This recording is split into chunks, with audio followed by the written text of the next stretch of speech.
Dan terjadilah, pada tahun ke-480, sesudah orang Israel keluar dari tanah Mesir. Pada tahun ke-4 sesudah Salomo menjadi raja atas Israel.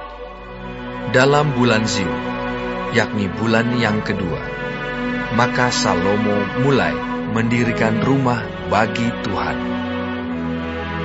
Rumah yang didirikan Raja Salomo bagi Tuhan itu 60 hasta panjangnya, dan 20 hasta lebarnya, dan 30 hasta tingginya. Balai di sebelah depan ruang besar rumah itu 20 hasta panjangnya. Menurut lebar rumah itu, dan 10 hasta lebarnya ke sebelah depan rumah itu. Dibuatnya juga pada rumah itu jendela-jendela yang rapat bidainya. Pada dinding rumah itu, sekelilingnya didirikannya kamar tambahan. Sekeliling ruang besar dan ruang belakang, dan seluruhnya dibuatnya bertingkat-tingkat. Tingkat bawah 5 hasta lebarnya, yang tengah 6 hasta, dan yang ketiga 7 hasta. Sebab telah dibuatnya ceruk-ceruk pada rumah itu sekeliling sebelah luar, sehingga dinding rumah itu tidak usah dilobangi. Pada waktu rumah itu didirikan, dipakailah batu-batu yang telah disiapkan di penggalian, sehingga tidak kedengaran palu atau kapak atau sesuatu perkakas besi pun selama pembangunan rumah itu. Pintu tingkat bawah ada pada lambung kanan rumah itu, dan orang naik dengan tangga-tangga pilin ke tingkat tengah, dan dari tingkat tengah ke tingkat yang ketiga.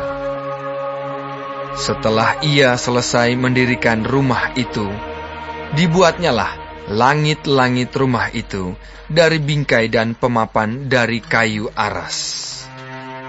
Dan setelah ia mendirikan kamar tambahan itu pada rumah itu sekeliling, yakni setiap tingkat 5 hasta tingginya, maka rumah itu ditutupinya dengan kayu aras.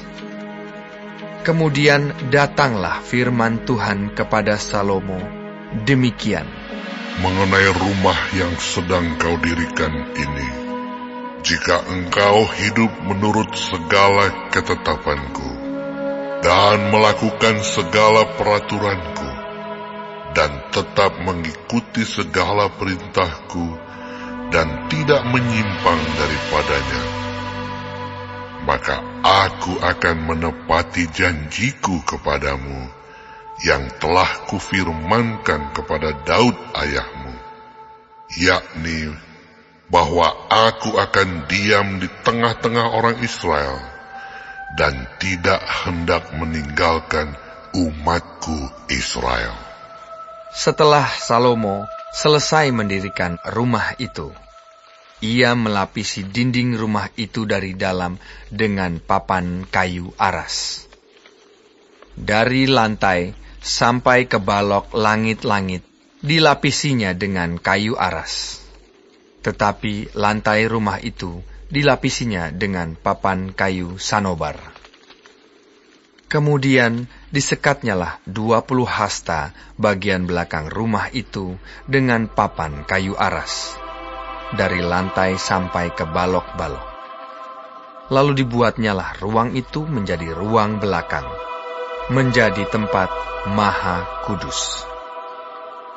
Dan 40 hasta panjangnya ruang yang di depan ruang belakang itu, yakni ruang besar.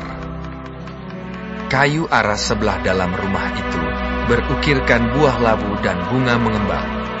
Semuanya ditutupi kayu aras, tidak ada batu kelihatan.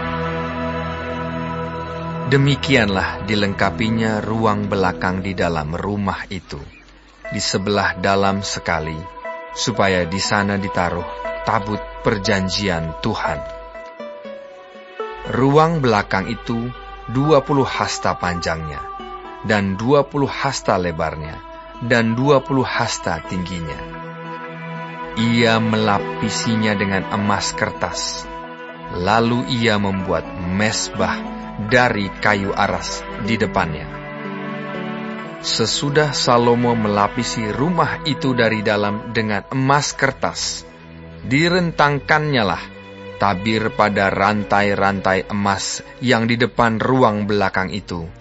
Lalu ruang itu dilapisinya dengan emas.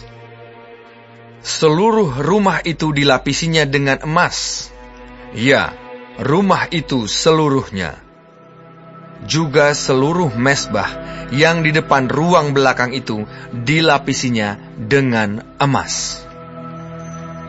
Selanjutnya, di dalam ruang belakang itu dibuatnya 2 kerub dari kayu minyak, masing-masing 10 hasta tingginya. Sayap yang satu dari kerub itu 5 hasta panjangnya, dan sayap yang lain juga 5 hasta. Sehingga dari ujung sayap yang satu sampai ke ujung sayap yang lain 10 hasta panjangnya. Juga kerub yang kedua adalah 10 hasta panjangnya. Dan kedua kerub itu sama ukuran dan sama potongan badannya. Tinggi kerub yang satu 10 hasta, dan demikian juga kerub yang kedua. Maka ditaruhnyalah kerub-kerub itu di tengah-tengah ruangan yang di sebelah dalam sekali. Kerub-kerub itu mengembangkan sayapnya, sehingga kerub yang satu menyentuh dinding dengan sayapnya, dan kerub yang kedua menyentuh dinding yang lain. Sedang sayap-sayap yang ke arah tengah itu bersentuhan ujungnya. Dan kerub-kerub itu dilapisinya dengan emas. Dan pada segala dinding rumah itu berkeliling, ia mengukir gambar kerub, pohon korma, dan bunga mengembang, baik di ruang sebelah dalam maupun di ruang sebelah luar. Juga lantai rumah itu dilapisinya dengan emas, baik di ruang sebelah dalam maupun di ruang sebelah luar. Sebagai pintu masuk ke ruang belakang, dibuatnyalah pintu dari kayu minyak. Ambang dan tiangnya merupakan segi 5. Pada kedua daun pintu yang dari kayu minyak itu, ia mengukir gambar kerub, pohon korma, dan bunga mengembang. Kemudian dilapisinya dengan emas. Juga pada kerub dan pada pohon korma itu disalutkannya emas. Demikian juga untuk pintu masuk ke ruang besar itu, dibuatnya tiang-tiang dari kayu minyak yang merupakan segi 4, dan 2 pintu dari kayu sanobar. Kedua papan pintu dari pintu yang satu dapat dilihat, dan demikian juga kedua papan pintu yang lain. Lalu diukirnyalah padanya kerub, pohon korma, dan bunga mengembang. Kemudian dilapisinya pintu itu dengan emas pipih pada gambar ukiran itu.